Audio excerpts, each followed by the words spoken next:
지금 전 세계적으로 이 환경오염 문제가 이 보통 심각한 게 아닙니다. 제가 우연히 그 인터넷을 검색하다가 보니까 UN 환경안전연구소라는 데에서 이제 진단한 내용입니다. 이 기후 변화에 따른 자연재해로 생기는 기후 난민이 2050년까지 1억 명에 이를 것이다. 이 기후 난민이 뭔가를 제가 그 시사 상식 사전을 찾아보니까 이렇게 설명합니다.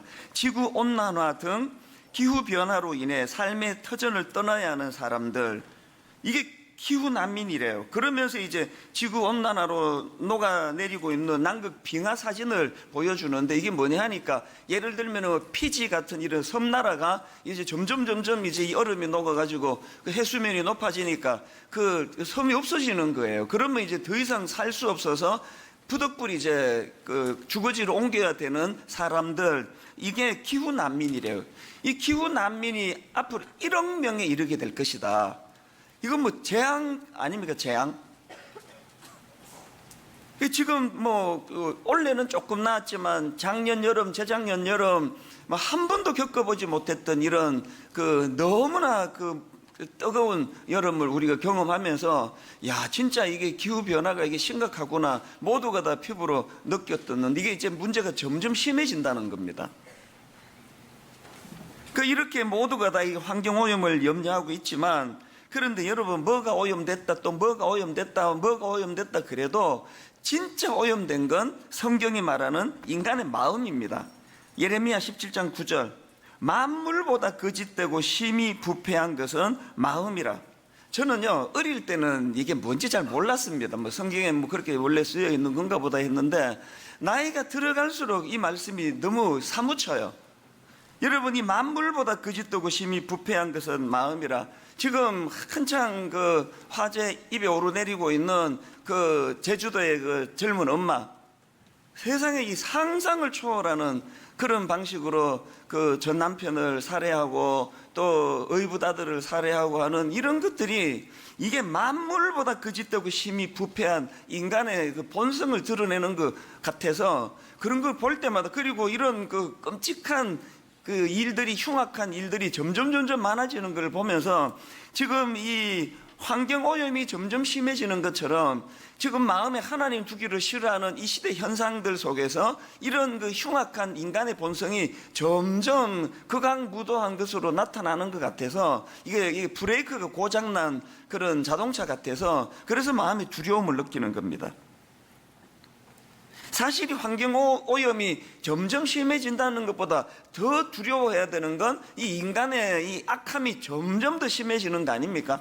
사실 그 60년대, 70년대 이럴 때는요, 제가 어릴 때 주일학교에서 이제 오늘 우리 중고등부 학생들처럼 무슨 크리스마스 공연 이런 것 때문에 연습을 다 마치고 이제 저녁에 한 10시 이렇게 집으로 이렇게 가고 있으면, 그때는 사람이 무섭질 않았고요, 그때는 귀신이 무서웠습니다. 제가 어릴 때 믿음이 없어가지고. 그래서 이제 계속 귀신이 목 당기는 것 같고 그래가지고 너무 무서웠는데요, 골목길에 가다가 어떤 아저씨가 지나가면 그때부터 살았다예요. 그 아저씨한테 딱 붙어가지고 그렇게 이제 길을 가면서 안심이 됐던 거 아마 제 또래 분들 다 경험했을 거예요. 요즘은 귀신은 하나도 안 무서워요. 사람이 무서워, 사람이. 그래서 어떤 아저씨가 딱 나타나면 그때부터 긴장하는 게 오늘 우리 이 어린 애들의 모습이라서, 저는 이렇게 가다가 그런 일을 만나요. 저보다 한 두세 걸음 이제 어떤 그 어린 중고등학교 여자애가 이렇게 가는데, 어떤 날은 신기하게 걔가 우측하면 나도 우측으로 가야 되고 좌측하면 좌측으로 가야 되고 그러면 되게 민망해. 얘 지금 불안해 할 텐데 말해주고 싶어요. 네 따라가는 거 아니라고. 오늘 우리 시대는요, 우리 어릴 때만 무슨 달걀 귀신, 무슨 귀신, 처녀 귀신, 온갖 종류의 귀신들이 무서웠는데, 우리는 그것도 그 푸세식 화장실 아닙니까? 옛날에 그것도 이제 문 열고 그 대문 옆에 있는 그 재래식 화장실에 누워 있으면 다리 저린 게 수면 부족으로 이해해 주세요. 재래식 화장실에 앉아 있으면요, 다리 저린 것도 힘들지만 계속 그 화장실 밑에서 귀신이 손쑥 올라올 것 같아서 무서워했던 기억이 있는데요, 지금 젊은 사람들 그런 귀신 하나도 안 무서워요. 사람이 무서워, 사람이. 정말 사람이 무서운 시대예요. 점점 이 예레미야 17장 9절, 만물보다 거짓되고 심히 부패한 것은 마음이라는 이 말씀이 점점 강화되는 현실은 뭘 말합니까? 마음에서 하나님 두기를 싫어하는 이 시대, 하나님을 쫓아내버린 이 시대에 통제되지 않는 마음은 다 부패하고 다 변질되고 그렇거든요. 여러분의 내면은 지금 하나님에 의해서 통제가 되고 있습니까? 이런 부패한 마음이 득세하는 시대를 살다 보니까 저는 오늘 예수님이 가르치시는 8가지 복 중에서 6번째 복입니다. 오늘 마태복음 5장 8절, 마음이 청결한 자는 복이 있나니 그들이 하나님을 볼 것이며, 이 말씀이 너무 절실한 거예요. 마음이 청결한 자, 아까 그 환경 오염으로 말하면 그 마음이 오염되지 않은 자, 이런 자가 복된 자라는 거예요. 여기 나오는 그 마음이 청결한 자 할 때 이 청결한이라는 이 형용사는 헬라어로 카타로스라는 단어예요. 이 카타로스는 깨끗한, 또 정결한, 우리말하고 거의 의미가 비슷하죠. 그리고 영어 성경으로 보니까 pure라는 단어를 쓰더라고요. 이 pure라는 단어도 마찬가지입니다. 순수한, 또 혹은 오염되지 않은 깨끗한, 그러니까 이런 단어를 이렇게 되뇌이기만 해도 마음이 막 되게 정화되는 것 같아요. 너무나 오염된 이런 시대를 살다가 보니까 그 마음이 깨끗한 사람, 마음이 오염되지 않은, 마음이 순수한, 마음이 청결한 이런 사람을 만난다는 건 참 어려운데, 목사로서 누리는 혜택이 뭔지 아십니까? 아마 이 중에서 이렇게 마음이 청결한 사람을 가장 많이 만나는 사람이 절 거예요. 그런 분들을 만나고 나면은 막 활력이 생깁니다. 막 삶의 의욕이 생겨요. 정말 악한 사람들이 많고 정말 겉과 속이 완전히 다른 사기꾼들도 많고 이런 시대라 그러는데요, 이런 악한 세상에 물들지 않는 너무나 순수한 사람들을 만날 수 있는 그건 축복 중에 축복이고, 제 마음에 하나님, 제가 이런 오염되지 않은 분들을 오염시키지 않기 위해서라도 제 마음도 하나님 보시기에 맑고 투명하고 깨끗한 그런 목사가 되기를 원합니다. 제가 이 순수한 분들을 오염시키는 목사가 되면 어떻게 되겠냐고요. 세상이, 아까 우리 청소년들도 세상이 우리를 욕하고 비난해도 그런데 나는 신경 쓰지 않겠다고 그런 그 찬양을 불렀는데요, 세상이 비난을 많이 합니다. 그리고 비난받을 짓을 해요. 변명하면 안 됩니다. 너무너무 부끄러운 현실이에요. 그러나 여러분, 이걸 또 과장해서도 안 돼요. 모든 대세가 이제는 목사들이 또 그 목회자들이 다 타락했다, 이것도 과장이에요. 여전히 제가 만나보는 열에 9명, 아니요, 100명에 90명 이상이 같은 말이네. 열에 9이나 100명에 90이나 너무 순수해요. 그 사모님들을 만나보면은요, 이 목사님들, 우리 교회도 그렇습니다. 우리 목사님보다 사모님이 더 훌륭한 사람이 많아요. 정말 이 어두운 시대에 내가 목사 아내가 되겠다, 그렇게 결심하는 그거 마음이 청결하지 않고 못하는 거 아닙니까? 가끔 이제 그 남자의 외모에 이제 뿅 가가지고 목사든 스님이든 나 무조건 이 사람하고 결혼한다, 그래서 하는 경우도 한 10,000명에 1명, 우리 집이 그 케이스 아닐까요? 저의 외모에 반한 거 아닐까요? 확실히 오늘은 수면 부족이 확실합니다. 이 대부분의 사모님들을 보면 마음이 청결해요. 어제도요, 오후에 이게 이제 특세 의논 하려고 제가 어느 교역자를, 여러분 이름 때문에 금방 아는 분이에요, 교역자를 불러가지고 의논을 하다가 갑자기 이제 엉뚱한 대로 자기가 이제 자기 교구 순장님들하고 은혜 나누는 이야기가 갑자기 나오더니 40대 남자가요, 회의하다가 눈에서 눈물이 뚝뚝뚝 떨어지는 거예요. 그 감동이 잊혀지지가 않아요. 자기가 그 순장님들하고 이런 말씀을 나누고 찬양을 부르다가 하나님이 주셨던 은혜의 감격을 이야기하고 대화하다가 이렇게 눈물이 주르르 흐르는 거예요. 그래서 제가 민망해서 얼굴을 일부러 안 쳐다보고 그 화면을 보고 또 이제 크리넥스도 전해주고 이랬는데, 이게 마음이 청결하니까 눈물이 나오는 거 아닙니까? 은혜에 대한 감격. 저는 이런 면에서 정말 행복한 사람이라고 생각해요. 여전히 이런 무공해 마음이 이렇게 깨끗한 분들을 만나볼 수 있다는 것. 여러분이 특세 나와서 좋은 점이 대부분의 마음이 청결한 분들이 모이시는 거 아닙니까? 그런가 하면은 특히 저는 우리 연세 드신 권사님이나 집사님 딱 보기에 지금 이분이 연세는 60이 넘으셨는데 제 마음으로 보기에 여고생 같은 여고생. 얼굴 표정이나 피부는 아닙니다. 얼굴 표정이나 말투나 그리고 또 담임 목사 우연히 이제 엘리베이터에서 만났다고 수줍어 하시는 그런 모습이나 이 완전히 여고생이에요. 마음으로 그런 생각을 하는 겁니다.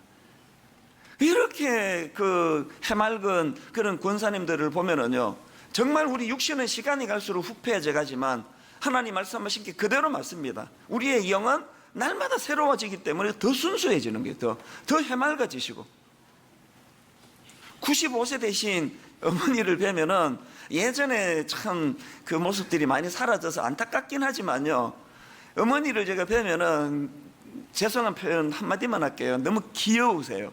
뭐 이 표현 이상 없습니다. 너무 사랑스러우세요. 오늘 우리는요, 마음이 청결한 자가 돼서 세월이 흘러갈수록, 그래서 여러분 그 자연인으로서 나이 드는 건 저절로 그렇게 되는 거 아닙니다. 누가 그러더라고요. 노인이 왜 노인인지 아나? 그래서 모르겠는데 그랬더니 노하기를 잘해서 노인이야, 그런 말을 하더라고요.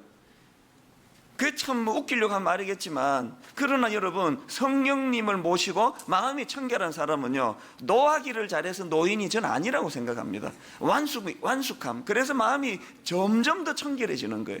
여기 우리 먼저 중고등부부터 우리 어린 청소년 시기부터 어릴 때부터 이 부패된 오염된 세상을 따라가지 않는 마음이 청결한, 마음이 순수한, 마음이 깨끗한 우리 청소년들 되시기를 바랍니다. 그리고 우리 여기 70세, 80세, 90세 어르신들에게 더 큰 축복을 드리고 싶습니다.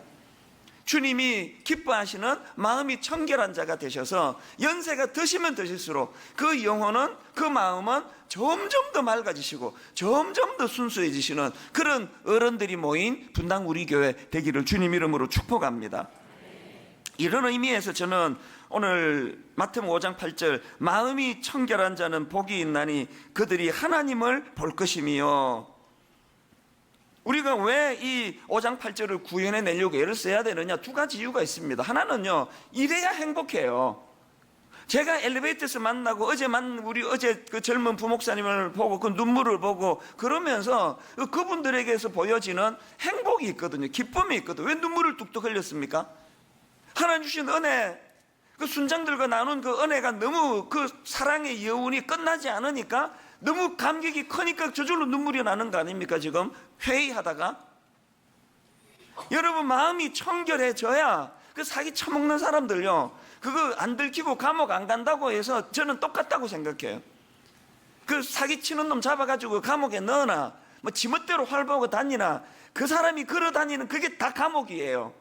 그 남 그렇게 눈에 피눈물 흘리게 만들어서 몇 푼 뜯어먹는 그 사람들 내면이 행복하겠습니까? 전 그렇게 생각 안 해요. 사기 당한 사람보다 사기 쳐먹는 그 사람들이 더 불행한 사람들 아닙니까? 이런 의미에서 우리는 성령님이 함께 하시는 인생이기 때문에, 십자가의 감격을 가지고 사는 인생이기 때문에, 마음이 청결한 자들은 반드시 여러분 이 길이 행복이기 때문에 우리가 마음이 청결해져야 되고, 두 번째는 하나님이 이걸 원하시기 때문이에요. 시편 73편 1절을 보십시오. 하나님이 참으로, 강조를 하고 계세요. 하나님이 참으로 이스라엘 중 마음이 정결한 자에게 선을 행하시나. 또 시편 23편 3절입니다. 여호와의 산에 오를 자가 누구며 그의 거룩한 곳에 설 자가 누구냐? 곧 그 항목을 한번 보세요. 손이 깨끗하며, 그 다음에 마음이 청결하며, 또 뜻을 허탄한 데 두지 아니하며, 또 거짓 맹세하지 아니하는 자로다. 이 시편 23편 4절을 딱 묶고 보니까 그게 마음이 청결한 자, 한마디로 요약이 되겠던데요.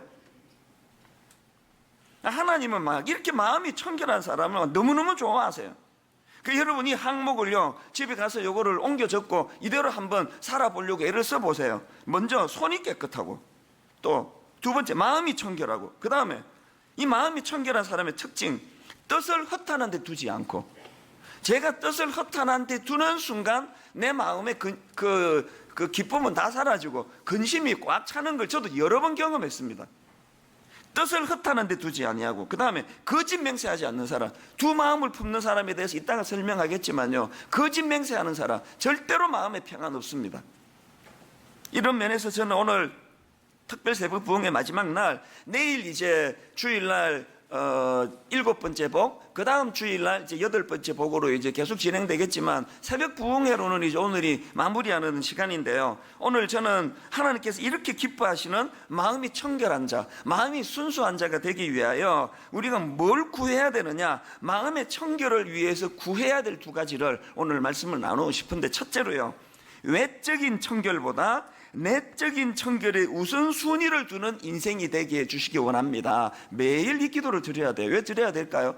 우리는요, 죄성을 가졌기 때문에 내버려두면 외적 청결로만 머물러요. 막 속이야 뭐 썩어 문드러지든 말든, 솔직히 말해서 오늘 저 샤워 안 하고 왔거든요. 그러나 아무도 몰라요. 그대로 편하는 데만 세수만 하고 물 바르고 이렇게 했기 때문에 내가 샤워를 했는지 안 했는지 아무도 몰라요. 그러나 저는 안 했습니다. 모르실까 봐 알려드린 거예요. 이게 외적 청결이에요. 편하는 데만 하는 거, 편하는 데만 씻고 화장 바르고 안에는 그냥 방치해 두는 거, 이게 외적 청결이에요. 외적 청결보다 내적 청결에 우선순위를 두게 해주시기 원합니다. 이 기도가 매일 이루어져야 됩니다.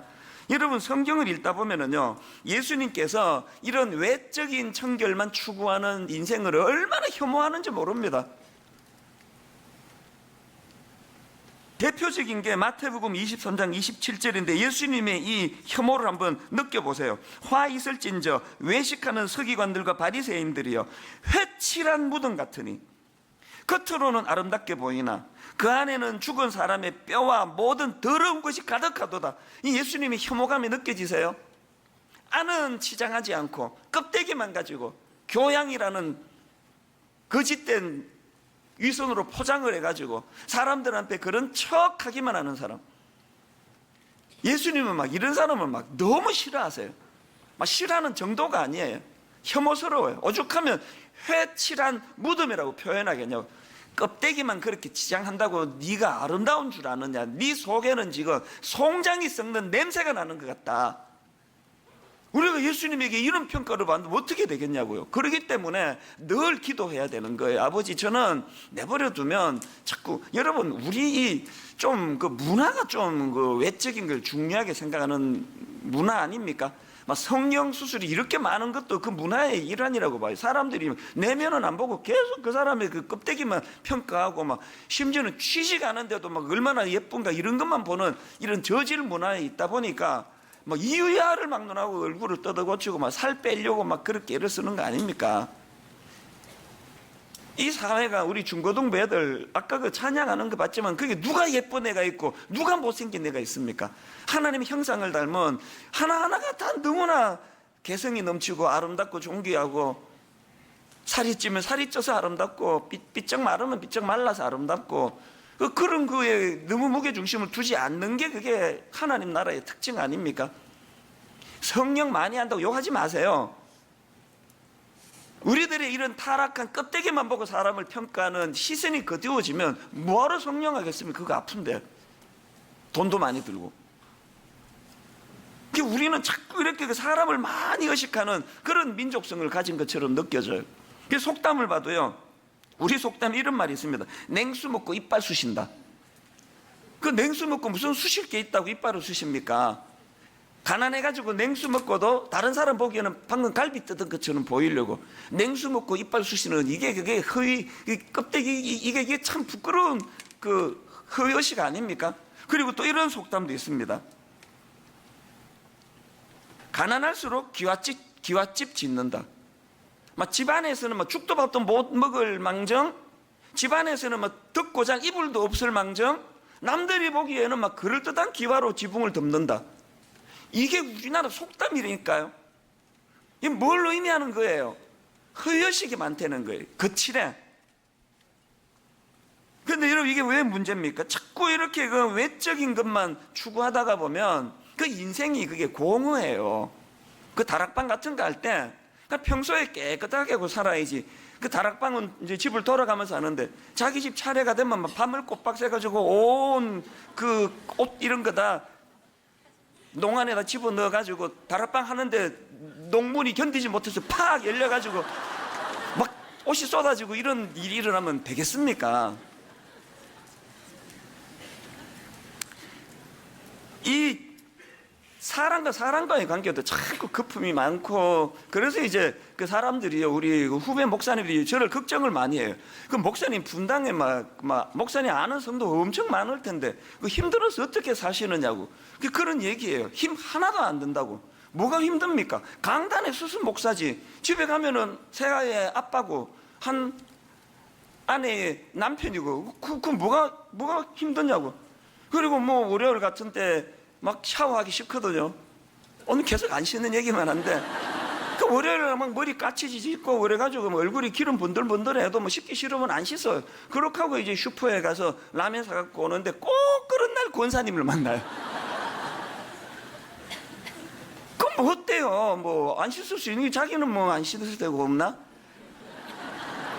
그냥 뭐 묻고 그냥 가면 되는 거거든요. 자꾸 사람을 의식 안 하려고 애쓰는 여기서부터 내면에 행복이 생기는 거거든요. 누가 뭐 나를 뭐라 그럴까? 목사인데 왜 저럴까? 이걸 의식하고 살면 피폐해서 아마 죽을 것 같아요. 우리의 영적인 내면 세계를 이런 관점으로 보시라고요. 지금 예수님께 꾸지람 듣던 바리새인들과 서기관들이 다 이런 부류 아닙니까? 마태복음 15장 1절이죠. 그때 바리새인과 서기관들이 예루살렘으로부터 예수께 나와 이르되 당신의 제자들이 어찌하여 장로들의 전통을 범하나이까? 떡 먹을 때에 손 씻지 아니하나이까? 이 외적 경건 아닙니까? 이게 청결의식. 그랬더니 예수님께서 누가복음 11장 37절 예수께서 말씀하실 때에 심지어는 누가복음 11장 37절을 보세요. 예수님에게까지 문제 제기를 합니다. 예수께서 말씀하실 때에 한 바리새인이 자기와 함께 점심 잡수시기를 청함으로 들어가 앉으셨더니 잡수시기 전에 손 씻지 아니함을, 예수님이 그렇게 하신 거예요. 잡수시기 전에 손 씻지 아니함을 그 바리새인이 보고 이상히 여기는지라. 온통 외적인 거, 이 행동을 하나하나 그 우리로 말하면은 그냥 저 담배 피나 안 피나, 저 사람 술 마시나 안 마시나, 그리고 밥 먹을 때 기도 하나 안 하나, 이런 외적인 것에만 계속 신경을 쓰는데 자기는 술, 담배 안 하는 대신에 행실은 크리스찬으로서 하면 안 되는 짓을 막 하는데도 그 의식을 못 해요. 외적인 것에 익숙하면 그렇게 되는 거예요. 막 거짓말을 밥 먹듯 하면서 늘 자랑하는 게 나 담배 안 펴요, 나 술 안 마셔요.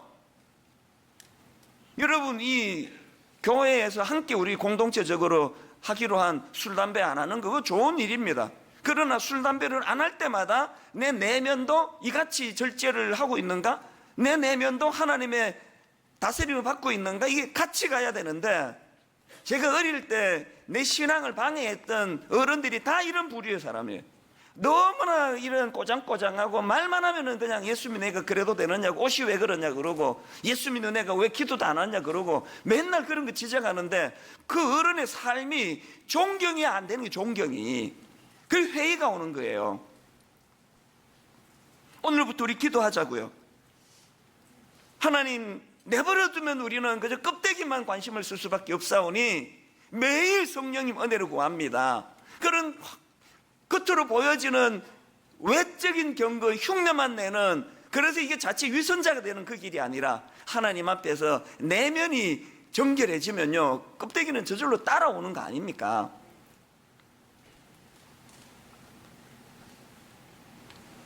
예레미야 17장 9절에서 만물보다 거짓되고 심히 부패한 것은 마음이라 누가 능히 이를 알리오마는, 조금 전에 읽어드렸는데 말씀이 이렇게 끝나는 거 아닙니다. 바로 그 다음 10절에 이런 말씀이 나옵니다. 나 여호와는 심장을 살피며 폐부를 시험하고 각각 그의 행위와 그의 행실대로 보응하나니. 여기서 무서운 교훈 하나 제가 말씀드릴까요?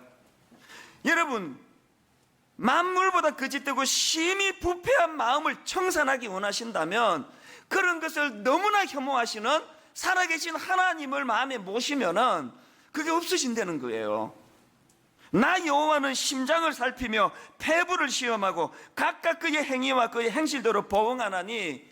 감쪽같이 집사님을 속여먹고 권사님을 속여먹고 아니면서 엄청난 경건한 척하며 살아가며 다 사람들은 속여도 폐부를 찔러보시는 하나님은 속일 수가 없다는 거예요.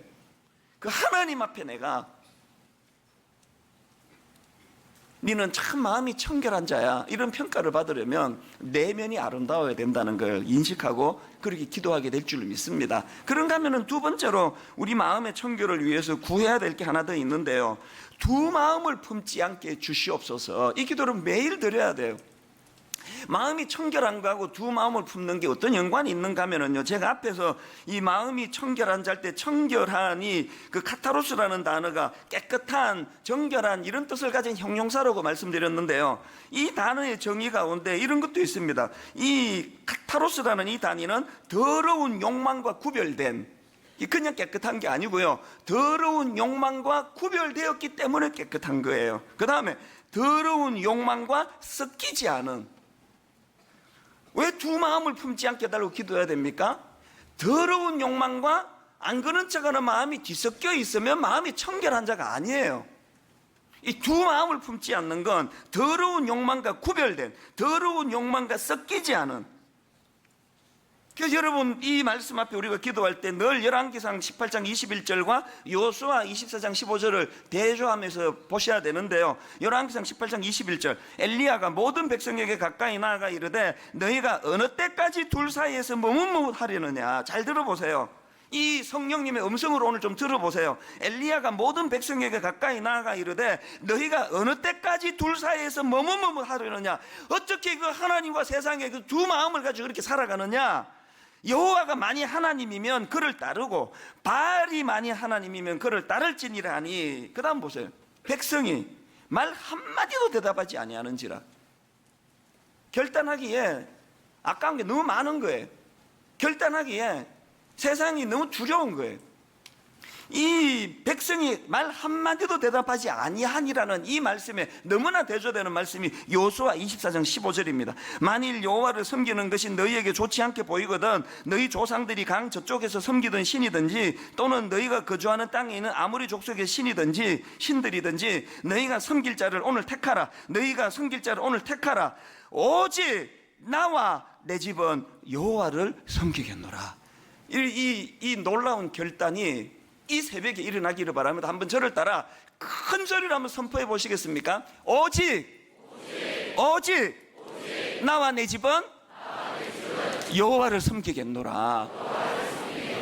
이렇게 선포하는 이 시간서부터 마음의 청결이 시작되는 줄 믿으시기를 바랍니다. 왜 그렇습니까? 마음이 청결하다는 것은 더러운 욕망과 구별 지어버리는 거예요. 분리시켜버리는 거예요. 더러운 욕망과 섞이지 않겠다 이렇게 결단하는 게, 이게 마음의 결단에서 일어나는 게 이게 청결하다는 의미거든요. 저는요 지난 한 주 내내 너무 행복했습니다. 왜? 여기저기에서 이 여호수아의 이 오직 나와 내 집은 여호와를 섬기겠노라의 선포가 막 너무 많이 들려지니까요. 바로 어제 저녁이에요. 메일을 제가 한 통 받았는데 우리 교회 집사님이에요. 내용을 들어보세요. 목사님, 사실은 아내가 추석 연휴에 물건 정리하다가 의자에서 떨어지는 바람에 골반을 다쳐서 지금도 많이 아파하는 중입니다. 그런데 떨어져서 너무 아파서 엉엉 울면서 하는 첫마디가 나 턱새 어떡하지? 다친 주에는 교회도 나올 수 없을 만큼 아팠고요. 사실 골절이 될 정도의 통증이었거든요. 이번 주일 예배도 힘들지만 이번 주까지 빠질 수는 없어서 억지로 예배만 드리러 왔는데 교회 다녀와서 너무 힘들어했고 밤새 끙끙 앓아서 제가 이번 특세는 포기하자고 아내에게 말했습니다. 그래도 아내가 꼭 가고 싶다고 했지만 주일 예배 다녀온 여파가 너무 커서 첫날은 도저히 참석할 수 없었습니다.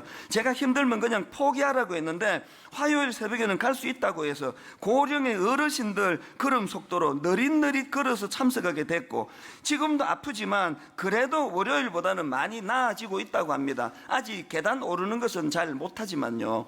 지금도 움직이면 안 되는 중요한 시기에 특세 참석으로 오히려 후유증이 남지 않게 해달라고 하나님께 떼쓰고 있습니다.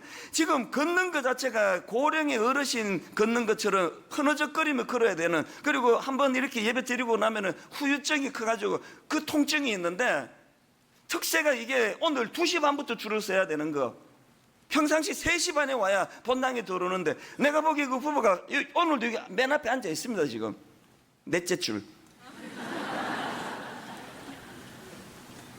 이게 여러분 두 마음을 품어서 이게 가능한 일입니까?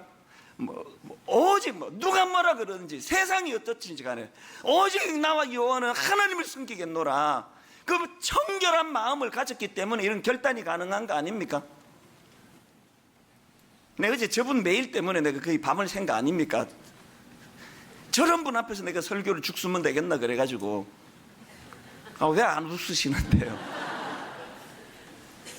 그런가 하면 또 우리 교회의 그 부목사님이 제게 온 메일이 내용이 이렇습니다. 어떤 여기 참석한 성도님을 소개하는데요, 일산에 살고 있으며 특세 참석을 위해 매일 새벽 1시 10분에 카니발을 타고 두 가정이 분당으로 향합니다.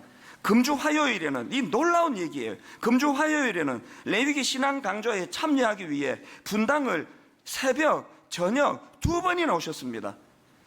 그 성경 공부하시려고 저녁에 와서 말씀 듣고 일산에 가서 1시간 눈 붙이고 다시 또 차 몰고 새벽에 오고, 이 가정도 일주일 내내 지금 이 본당에 와 계시거든요. 몇 시에 와야 본당에 들어오느냐고요.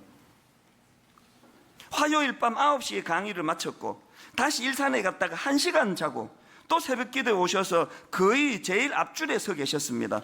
몸이 아픈 딸과 아버지는 차에서 3시 30분까지 기다리고 있고, 아내와 작은 딸은 미리 줄을 서고 있다가 3시 30분 본당 문이 열리면 아버지와 첫째 딸이 본당으로 오십니다. 이분의 열심을 주님께서 아실 줄 믿습니다. 이 울컥하는 대목 아닙니까? 오직 나와 내 가족은 여호와만 섬기겠노라는 두 마음이 없는 청결한 마음을 갖고 있는 그 가족도 지금 여기 지금 가운데 앉아 계십니다. 하나 둘 셋 넷 몇째 줄에 앉아 계십니다. 그런가 하면 제가 여기 딱 나오기 직전에요, 단에 올라오기 직전에 이 새벽 부흥에 담당하는 목사님이 저한테 사진 하나하고 카톡을 보내왔어요. 내용이 이렇습니다. 2시 40분에 온 중학생, 그 앞에 이제 너무나 많은 분들이 2시 얼마부터 이제 줄 서서 기다린다는 걸 설명하고는 그 다음 내용이에요. 2시 40분에 온 중학생은 다음 주 월요일에 시험이 있다고 서서 공부하며 특세를 기다렸습니다. 그리고 사진을 보내왔어요. 인물도 좋던데요. 제가 그 사진을 딱 보면서 사이 삼고 싶다 그런 생각이 들더라고요. 어디 있어요? 2시 40분? 그 누나가 10살 연상인데 괜찮겠네. 주 안에서 극복할 수 있을 것 같은데 그쪽이 마음이 없는 것 같습니다. 새벽 이슬 같은, 이건 이럴 때 쓰는 거예요. 이럴 때. 그 다음 주 지금 시험 앞두고 새벽 2시 40분에 줄 서가지고 문제집 풀고 있는 그 아이의 모습, 그게 이 본문에서 말하는 마음의 청결함, 두 마음을 갖고 있지 않는 마음의 청결함 아닙니까? 기독교 고전이라고 하는 토마스 아 캠피스의 그리스도를 본받아, 여기 이런 대목이 있습니다. 잘 들어보세요. 사람은 두 날개 곧 단순함과 순수함으로 세상 것을 박차고 비상할 수 있습니다. 의도가 단순하고 마음이 순수해야 합니다. 단순함은, 그 다음 들어보세요. 단순함은 하나님을 향하고 순수함은 하나님을 이해하고 맛봅니다. 누가 마음이 청결한 자라고요? 마음이 단순한 사람이에요. 복잡하지 않아요. 계산하지 않습니다. 제가 이제 조금 그 맛을 좀 알아요. 인생은 하나님 앞에서 단순할 때 행복하더라고요. 복잡하면은, 계산 많으면 어떻게 하면 내가 유익하지? 이런 사람 행복하지 않아요. 처음부터 다시 한번 들어보세요. 사람은 두 날개 곧 단순함과 순수함으로 세상 것을 박차고 비상할 수 있습니다. 의도가 단순하고 마음이 순수해야 합니다. 단순함은 하나님을 향하고 순수함은 하나님을 이해하고 맛봅니다. 단순함은 하나님을 향하고 순수함은 하나님께서 그 마음이 청결한 자에게 하나님을 볼 수 있는 눈을 열어주시기 때문에, 오늘 마지막 날 저는 제가 여러분에게 드릴 수 있는 가장 큰 축복을 드리고 말씀을 마무리하기로 원하는데요, 이 축복을 드립니다. 마음이 청결한 자는 복이 있나니 그들은 하나님을 볼 것이며. 하나님의 임재를 경험하고 싶으세요? 하나님의 인도하심을 늘 삶 속에서 맛보고 싶으세요? 하나님께서 오늘도 살아 역사하셔서 내 일거수일투족을 함께 하시는 놀라우신 하나님이라는 것을 맛보고 싶으시면, 그렇게 복잡한 머리, 계산적이고 이쪽에 쓰는 게 좋아 저쪽에 쓰는 게 좋아, 세상에 발 하나 디디고 하나님 앞에 발 하나 디디고 그래가지고 둘 다 소용없는 거예요. 한쪽을 택하라. 한쪽을. 마음이 청결해져야 하나님의 임재, 하나님의 인도하심을 경험하게 될 줄로 믿습니다. 여러분, 오늘 지난 일주일 내내 2시간 자고 3시간 자고 열정을 다해 팔복을 구했지만, 저도 알고 여러분 다 알아요. 우리 또 미끄러진다는 걸. 우리 또 제자리로 돌아간다는 거. 어떤 분은요, 나 이제 탁자 안 한다고, 며칠 지나면 제자리로 갈 건데 내가 왜 하느냐고. 그 모르는 게 있습니다. 그분이 모르는 게 뭐예요? 이 일주일 동안 이걸 내서 기어이 내가 완전히 성화를 이루어내는 게 목표가 아니고요, 이 과정이, 저는 그 영상의 제목이 너무 주님의 마음을 보여주는 거예요. 제목이 이래요: 엄마 하는 거 보고 그대로 따라와. 이게 팔복이에요. 팔복은 우리 성품 아니에요. 예수님 성품입니다. 우리 안에 이거 할 수 있는 힘 없습니다. 그래서 빌립보 2장 5절을 마음에 품고 성령님을 의지하는 거예요. 여러분, 지금 미끄러지고 계시는 분이 계세요. 아까 저 애기곰이 끝까지 미끄러지는 바닥까지 가고는 올라가더라고요. 여러분이 미끄러지면 절망이 아닙니다. 치고 올라갈 우리 하나님께서 응원하고 계시고, 저 어미곰하고 하나님의 결정적인 차이는, 어미곰은 마음은 원이지만 도와줄 수가 없지만, 우리 하나님은 우리를 이렇게 세워주셔서 기어이 이 일을 가게. 저는 저 영상을 어제 우리 방송팀이 만들어서 최종 걸 보내주는데, 저 찬양이 눈물 짓게 만들었습니다. 내 영혼 지치고 피곤할 때에, 그 애기곰을 보세요. 내 영혼 지치고 피곤할 때에, 그 근심 걱정 내 마음 짓누를 때, 애기곰이 완전히 바닥까지 곤두박질 쳤다고 이제 피곤해서 난 못 올라가겠어, 이제 안 가, 그러지 않습니다. 체력이 바닥까지 간 상황이랄지라도 기어이 어미곰을 향해 가야만 하는 게 애기곰의 모습이라면, 오늘 우리가 어려워도 힘들어도 또 곤두박질 쳐도 너무 지쳐도 힘이 안 생겨도 성화를 향해 주님의 성품인 이 팔복을 성령의 능력으로 얻어내기 위한 갈망을 가지고, 그래서 오늘 여러분 2시 반에 줄 서서 기다리고 4시 40분에 하는 이 새벽 예배에 2시 반부터 줄을 서서 기다린다면 도대체 몇 시에 일어나셔야 되는 거예요? 하나님이 여러분 마음이 오늘 참석했더니 역시 가슴이 뜨겁고 눈물이 나고 좋아, 이거랑 상관없이 줄 서서 기다리는 그때부터 하나님이 경배를 받으신 줄 믿으시기를 바랍니다. 오늘 저 아기곰의 그 몸부림을 우리가 머릿속으로 그리면서 우리 이 찬양 같이 불러드리면 좋겠는데요. 내 영혼 지치고 피곤할 때에,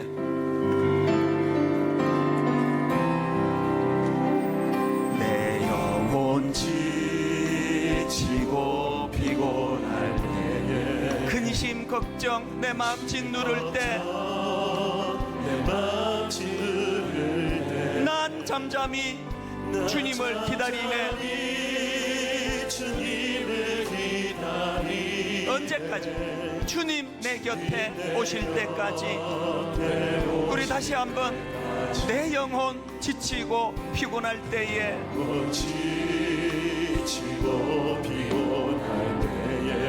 근심 걱정 내 마음 짓누를 때, 난 잠잠히 주님을 기다리네. 언제까지? 주님 내 곁에 오실 때까지. 여러분 이 장면 한번 상상하며 찬양하십시오. 주 날 일으켜 산 위에 세우네. 거친 바다 위 걷게 하시네. 주만 의지할 때 강함 주네. 크신 능력 내게 부어주시네. 우리 다시 한번 확신을 가지고 힘있게 선포합니다. 주 날 일으켜. 힘을 얻어 달려 됩니다. 거친 바다 위 걷게 하시네. 주만 의지할 때 강함 주네.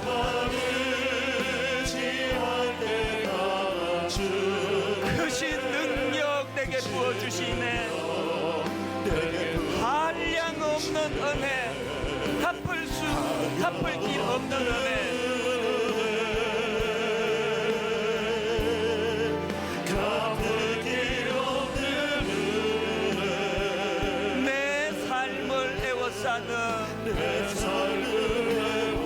여러분이 하나님 은혜를 아십니까? 하나님의 은혜. 그래서 힘을 얻어 나 주저함 없이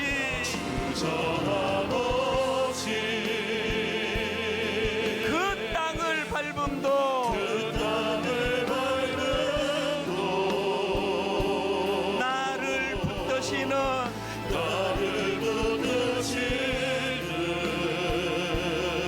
하나님의 은혜, 우리 다시 한번 선포하기 원합니다. 한량 없는 은혜,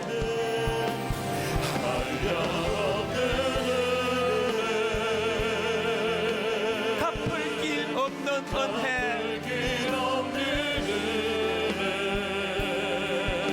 내 삶을 애워싸는.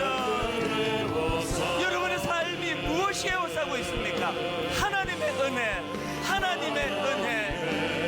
그 은혜의 힘을 가지고 나 주저함 없이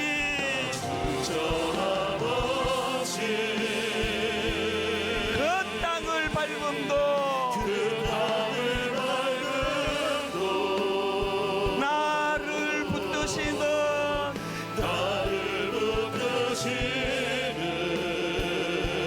하나님의 은혜. 거친 파도 날 향해 와도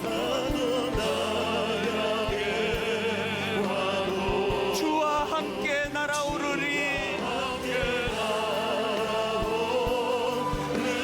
폭풍 가운데 나의 영혼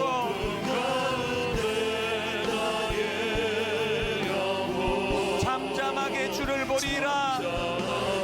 지금 곤두박질 치고 있는 상황입니까? 달려가십시오. 거친 파도 날 향해 와도 주와 함께 날아오르리. 폭풍 가운데 나의 영혼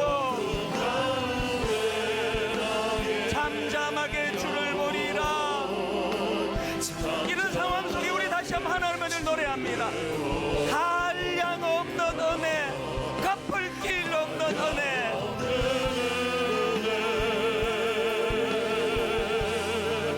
갚을 길 없는 은혜. 내 삶을 애워싸는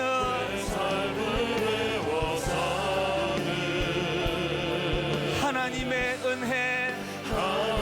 나 혼자 걸어가는 인생길 아닙니다. 하나님의 은혜. 나 주저함 없이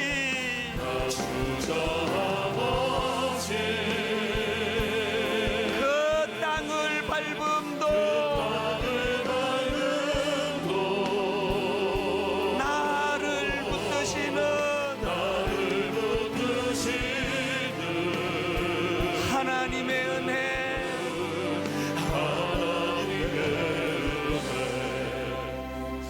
매 토요일마다 저는 이 순서가 너무 기다려지는데요.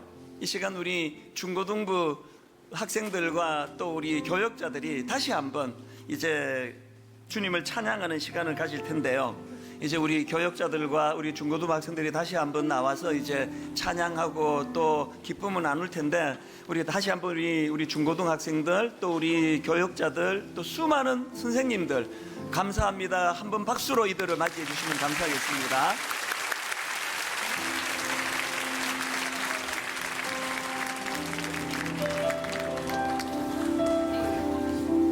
할렐루야. 우리 청소년부에서는요, 기도회를 하고 나서 정말 기쁘고 즐겁게 찬양하는 시간이 있습니다.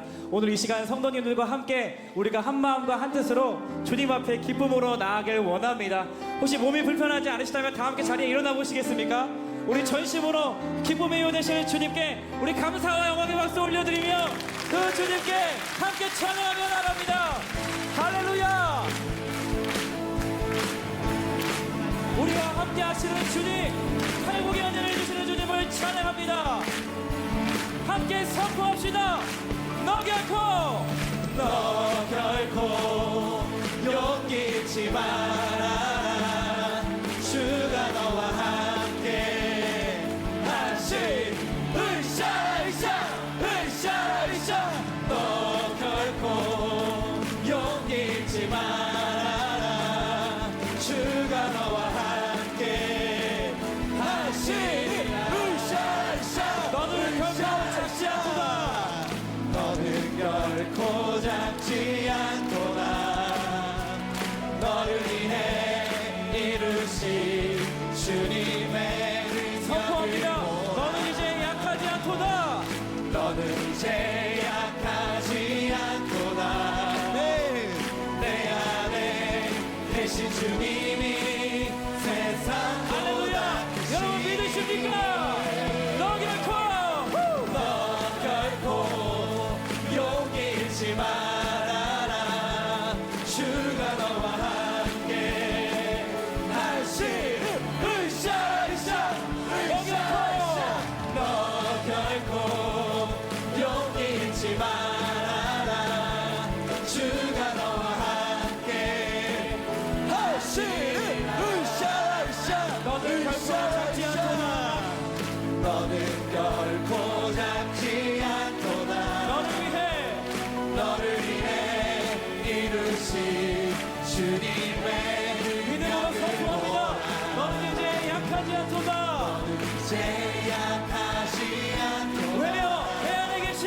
내 안에 계신 주님이 세상보다 크신. 우리 옆에 분들 바라보시면서 너 결코 용기 잃지 말아라. 용기 잃지 말아라. 주가 너와 함께 하신 너 결코 용기 잃지 말아라. 주가 너와 함께. 오직 예수님의 이름을 선포합니다. 오직 예수 주님만이 나의 삶의 아멘. 오직 짝짝짝 예수 주님만이 나의 삶의. 오직 예수 주님만이 나의 삶의 이유. 오직 주님이 언제나 분이신지 고백합니다. 나의 삶의 이유.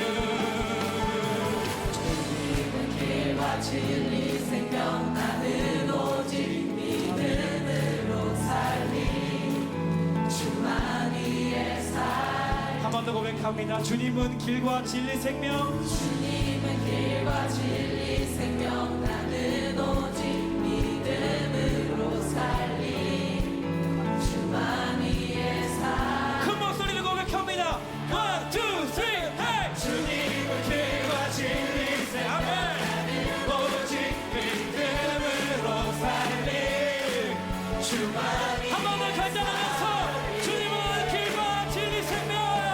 주님은 길과 진리 생명. 아멘. 나는 오직 믿음으로 살리. 주만이의 살리. 주님 바라보며 오직 예수 주님만이 나의 삶의 이유. 오직 예수. 한 번 더. 오직 예수. 오직 예수 주님만이 나의. 아멘. 오직 예수. 오직 예수 주님만이 나의 삶의 이유. 주님을 사랑하신다면 손머리 위로 올려봅시다.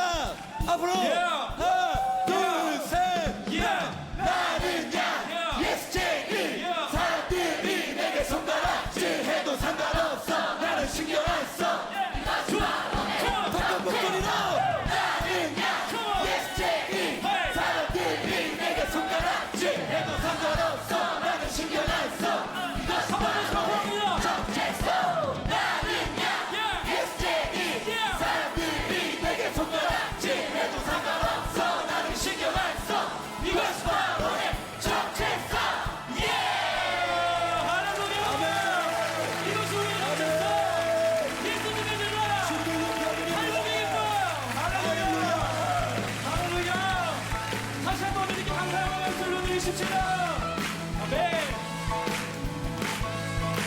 기쁨으로 찬양할 때 모든 원수막이 떠나갑니다. 마귀들과 싸울지라 죄악 벗으면 죄여 담대하게 싸울지라 저기 악한 적과 심한 날과 멸망의 날 내가 섰는 그 앞에 곧 다가오리라. 네. 박수 다 보시고 한 번 더. 믿음으로 노력하기 원합니다. 마귀들과 싸울지라. 마귀들과 싸울지라 죄악